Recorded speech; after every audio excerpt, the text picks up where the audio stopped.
All right. Hi, everybody. It's just Nan again. I have another fantastic story to share with you guys. It actually goes along, I think, very well with why Jesus was taking a nap. When I talked about the last story about Jesus calming the storm, and the disciples, they was like all freaking out, and somebody was like, where Jesus? You better wake him up. So that whole situation of them waking up Jesus and why Jesus needed a nap. The next story, right after that, one explains why Jesus needed a nap and why Jesus was cool because he knew he had to get to the other side of this. He had to get through the storm to get to the other side of this lake because there was work for him to do. So this story here is also in Luke chapter 8, verses, I think it's 26. Let me double check. Yes, 26 through 39. Okay. So again, stay with me. So Jesus gets off the boat, after him and the disciples go through the storm and stuff. Jesus gets off the boat, immediately gets off the boat, and here comes somebody. Immediately. And then he walks up to Jesus like, Jesus, what you want? What you want with me? He's wanting to know, like, Jesus, what do you want with me? What are you gonna do with me? He's like, Jesus is the Son of the Most High God.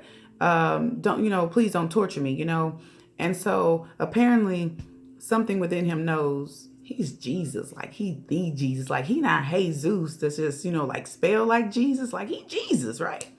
So this man also has demons who begin to speak out to Jesus and say like, oh, please don't send us to the swine, because this man that approached him, this man had been through, a lot. He was demon possessed and he had been living in the tombs and just had isolated himself and was kind of, like a loner and all this other kind of stuff. And with him being, comfortable in the tombs, like as we know, Jesus was in a tomb. When Jesus went to the tomb, Jesus was dead. So haven't read about anybody else that was resurrected. So I'm pretty sure these other people that he hanging out with at the tombs, they was dead too. So he wasn't like your everyday average, like, we think like, oh, she's bipolar. Oh, she has multiple personalities. Or, oh, he's schizophrenic. Like, no, this is like real crazy. Like, I'm gonna explain to you how crazy it was. Jesus turns around and he's like, what is your name? And he's like, Legion, because I have many, it's like many of me. There's like many within me, like many demons in him, basically. And so a legion is basically an army of people about anywhere range from 2,000 to 6,000. Okay. So this is about somewhere in the area of how many demons this man was possessed with. And so the townspeople, they had tried to chain him. They had tried to, do bondage on him and try to keep him away. But he would, break his chains and all this other kind of stuff. And he was just like this angry madman, right? And so the demons in him were like, Jesus, please don't send us into the abyss, And I had to look up the word abyss because everybody says they're different things. But I had to look it up. And so biblically speaking, it's like talking about the bottomless pit of hell, or not hell, but it's like a bottomless pit. I'm not going to say hell because that's not what I read. It just says like a bottomless pit. So I'm guessing it's like a continual fall. Like when I think of like apparently an abyss, like a bottomless pit, I think of that movie. I don't know if y'all saw it before, but The Golden Child with Eddie Murphy on it and a little Asian boy. And you know how that scene happened and somebody was like falling like this and it's like they was falling forever. See, I don't want to fall like this. See, that scared me just reading that and thinking like, oh my God, this is like Golden Child type stuff, right? So anywho, demons didn't want to go there because that's pretty much, because the demons are Satan's messengers. And that's pretty much where they would go. And they were like, Jesus, let's make a deal. Like, look, Jesus, if you don't send us in there, we're going to leave him. We don't mind leaving him, Jesus.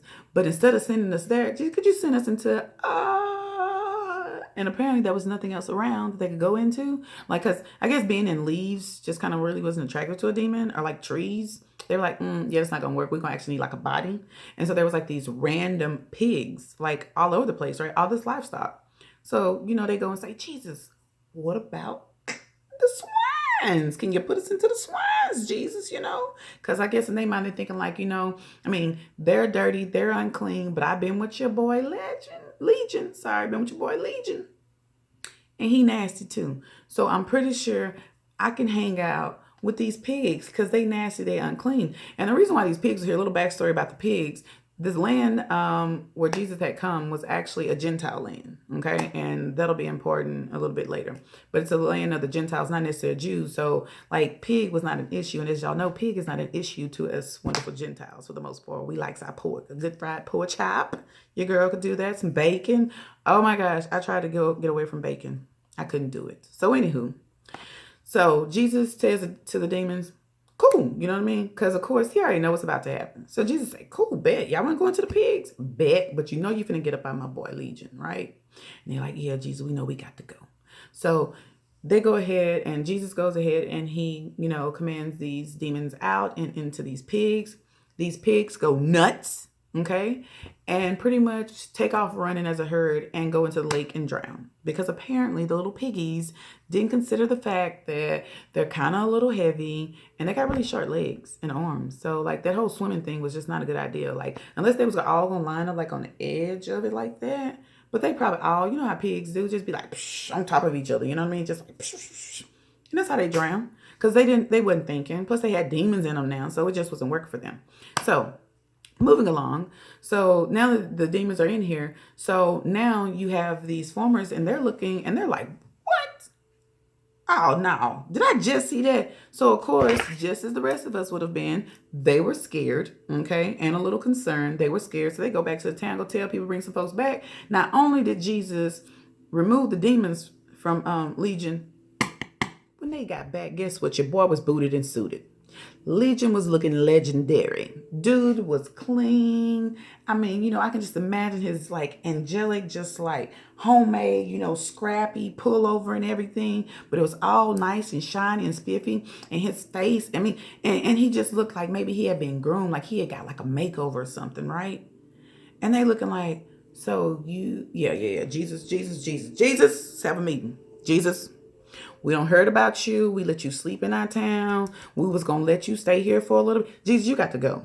You ain't even been here a week, okay? We not going to put you out at a hotel or anything. You got to get out the whole entire city, Jesus, because you have killed our livestock. So now we went from being ballers to now ballers on a budget. Then you're going to take the crazy guy and make him sane. Like, what? Dude, what? I don't even want to know who you are. I'm not even really interested in what you selling. You just get on your little boat with your little, whatever your whole crew made, G, I'm gonna need y'all to beat your feet. Because we don't need you up in here. Okay? Because y'all showing out. So Jesus is like, cool.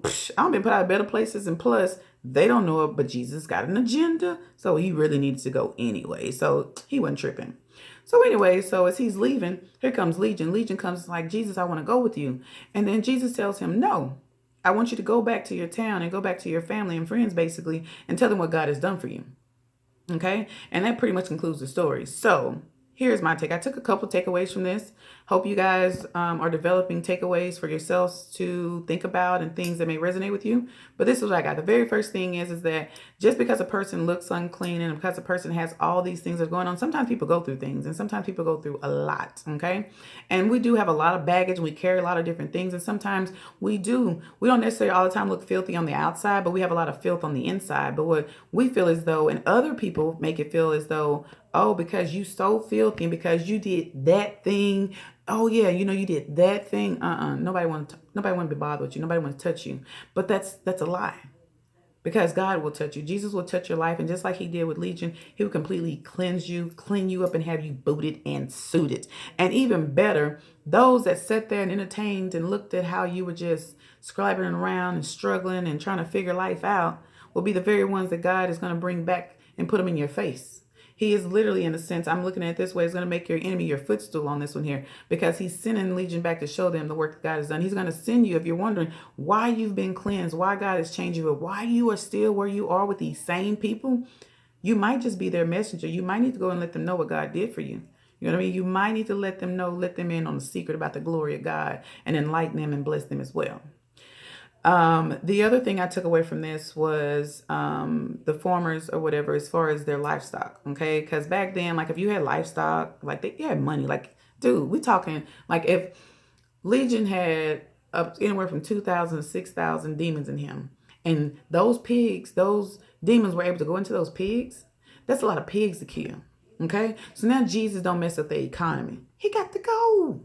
Jesus don't came in and showed up, showed out, don't shut him down. He got to go. He can't stay here no more. He can't. He got to go. They had to put him out. Because the things that we do sometimes when God comes into our lives and rearranges things, we get upset with him because we value our things. We value our money. And these people, instead of realizing that they got Jesus, not Jesus, not Jose. They got Jesus. Jesus. They got God in flesh standing in front of them. Instead of them acknowledging that and embracing that, it's more of like but my things. And some of us do, we get caught up on our things. But if we would just focus on what it is that's standing in front of us, God could be literally in the Holy Spirit, because we're not going to be as blessed as they are to be having God just like posted up, like in Jesus form right in front of us, okay? Because the pictures they make of Jesus don't even look like anybody that Jesus probably looked like on either side, no matter who the artist is. I'm just saying, like, no shade. But I just think people need to work on their imagination. They get their pictures of God. Like, I have to tell you what I think God looks like and what Jesus looks like in my head. Well, God is easy. If you ever watch Power Rangers and you know how they go in there, and I forget the dude's name that they all talk to or whatever, but like he's on that wall or whatever, I can envision God with something like that. Like, I don't really think he's like human form like us. Like, that's Jesus, that's not like God. So I don't know, but that's what I do. I just think it's amazing, that I get to go in to have a meeting when I pray with him, feel like a Power Ranger. But anyways, I know that was like random. But anyways, we need to put a D value on our things, on our possessions, and realize that God can come through and wipe those things away at any moment in time. But yet what he leaves with us, he left Legion. What he leaves with you, as he left for us, the Holy Spirit, that's what we need to be receiving. We need to be receiving that message and figuring out how we can get his message across through the gifts and the talents that he's given us in our lives. Like me, I'm a little comical. I've come to find out, I used to think people were laughing at me, but they were laughing because they thought I was funny. And so I was like, oh yeah, I really can't be working for Jesus, because I go to church and them folks will be in church laughing, but God has used me, and I have a bunch of backstory that even, to say, like, even more so why I didn't feel like he should use me, but he has shown me differently. And I'm hoping that you guys are allowing him to come into your life and to use you with whatever skills and tasks that you may have with people you interact with. And do me a favor, go and share this story as well. It's a good one. It's not as, comical, I don't think, as the other one, but it has some good points in there. Yeah, I thought it was good. This is more of a serious life, like a real life story, like, just something that we can relate to in our daily views, about our judgmental ways, as far as how people judge Legion and how we don't want to help those who we feel like we too good to go in touch, in a sense, or how when God changes us, how do we now respond to those that have mistreated us, even. And also with our possessions, we need to be mindful of what we find of our possessions. For instance, you go to church and the ministers, and, in the ministry, you be like, oh, I love him, Pastor such and such. Oh, yeah, da-da-da, he this, be like, he is awesome. Then he say, okay, guys, we're going to do a offering. We're going to do a collection. A who? A collection. We collecting coats, jackets, canned goods. We're doing a collection of money, and we have a goal. What? Money?